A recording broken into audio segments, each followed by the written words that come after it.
Hoy vamos a probar uno de los teoremas más importantes de las matemáticas. Este es un teorema que tiene 2500 años de historia, señoras y señores, y sigue fresco como el primer día. Este teorema es que no hay ningún número racional cuyo cuadrado sea 2, es decir, en otras palabras, que raíz de 2 es irracional. Pero antes que empezar a analizar este teorema y a probarlo, vamos a repasar brevemente los conjuntos de números, ¿vale? Muy brevemente.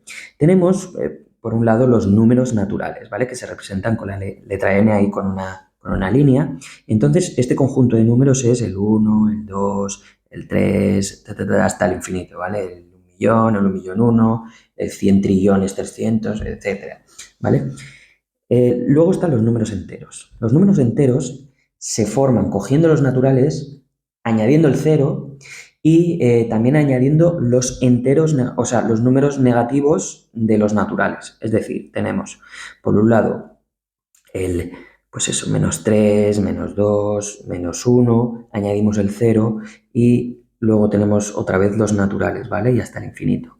Y esto se expande pues hasta el menos infinito, hasta el más infinito.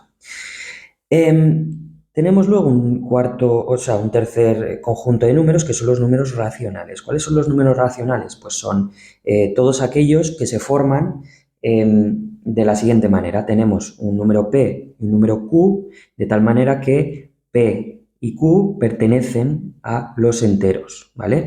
Por lo tanto, tenemos el 1/2, el 3/4, el menos 3 entre 100. Tenemos todos estos que son números racionales que se llaman así. ¿Bien? Entonces, lo que queremos probar es que la raíz de 2 no pertenece a los enteros. Entonces, se propone el siguiente teorema. Voy a borrar porque me molesta todo lo que acabo de escribir.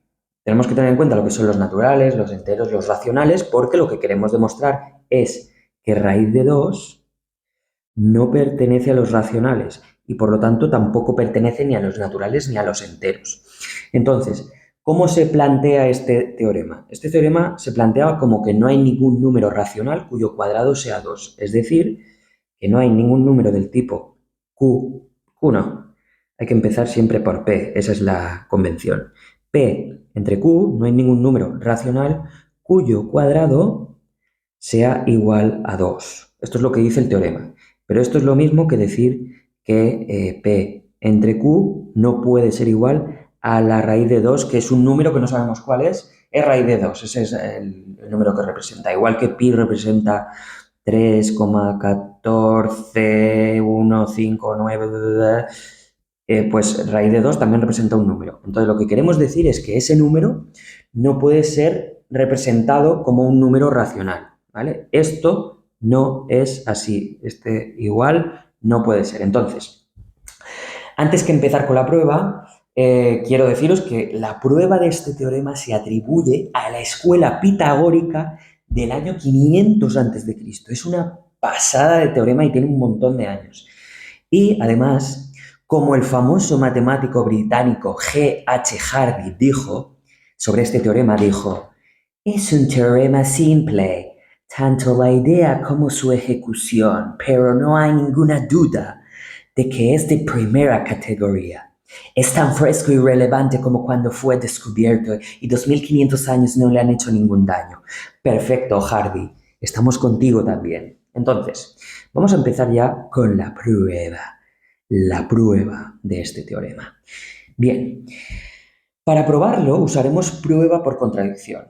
Es decir, que asumimos que, lo voy a escribir, que P entre Q al cuadrado igual a 2 es cierto y al final vamos a llegar a un absurdo teniendo que rechazar la premisa inicial, es decir, que P entre Q, le voy a añadir aquí una colita, P entre Q al cuadrado es igual a 2, lo tendremos que rechazar y por lo tanto se prueba el teorema de que no hay ningún número racional cuyo cuadrado sea 2. Bien, entonces, vamos a empezar. Asumimos que esto de aquí es cierto. Esto lo asumimos, donde P y Q pertenecen a los números enteros, ¿vale? Bien.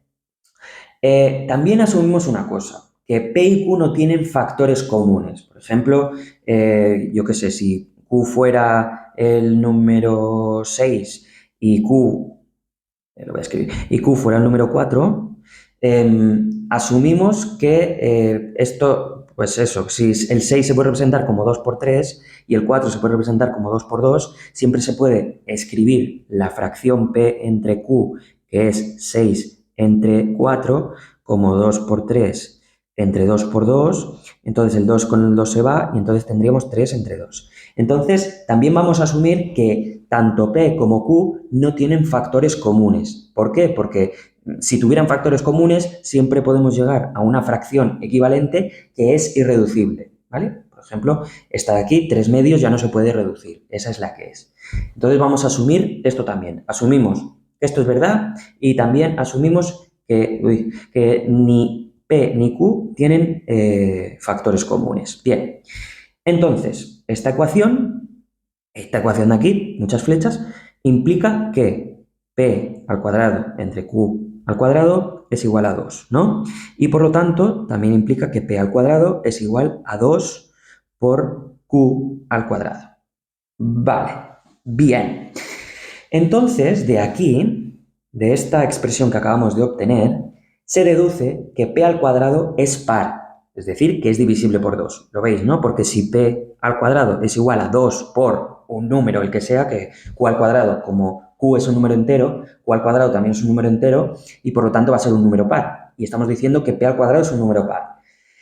Y como P al cuadrado es un número par, es un número par, también P va a ser par. ¿Por qué P va a ser par? P es par si P al cuadrado es par. O sea, si P al cuadrado es par, también P es par. ¿Por qué? Pues porque si fuera P impar, un impar por un impar es también un impar y entonces P al cuadrado sería impar. Por lo tanto, P tiene que ser par, porque entonces se concluye también que P al cuadrado es par. ¿Bien? Si fuera de otra manera, es decir, que P fuera impar, P al cuadrado también sería impar y esto sería falso. Bien, seguimos hacia adelante. A partir de que P es par, podemos escribir lo siguiente, que P se representa como 2 por un número entero, R. ¿Vale? R también pertenece a los enteros. Ya que hemos concluido que P es par, podemos escribir P como 2 por R, siendo R un número entero. Y R no tiene por qué ser par, puede ser par o puede ser impar, lo que queráis. Pero lo importante es que P lo podemos representar como 2 por R, siendo R un número entero. Bien, seguimos hacia adelante. Sustituimos esto aquí dentro. Lo vamos a meter aquí dentro. Y queda como lo siguiente. Si lo metemos ahí dentro, tenemos 2R al cuadrado igual a 2Q al cuadrado, lo que implica que 4 por R al cuadrado es igual a 2 por Q al cuadrado, lo que implica que 2 por R al cuadrado es igual a Q al cuadrado. Pero fijaos a la conclusión que hemos llegado. Hemos llegado a la conclusión de que Q al cuadrado es igual a 2 por un número entero. Por lo tanto, Q al cuadrado también es par. ¿Veis?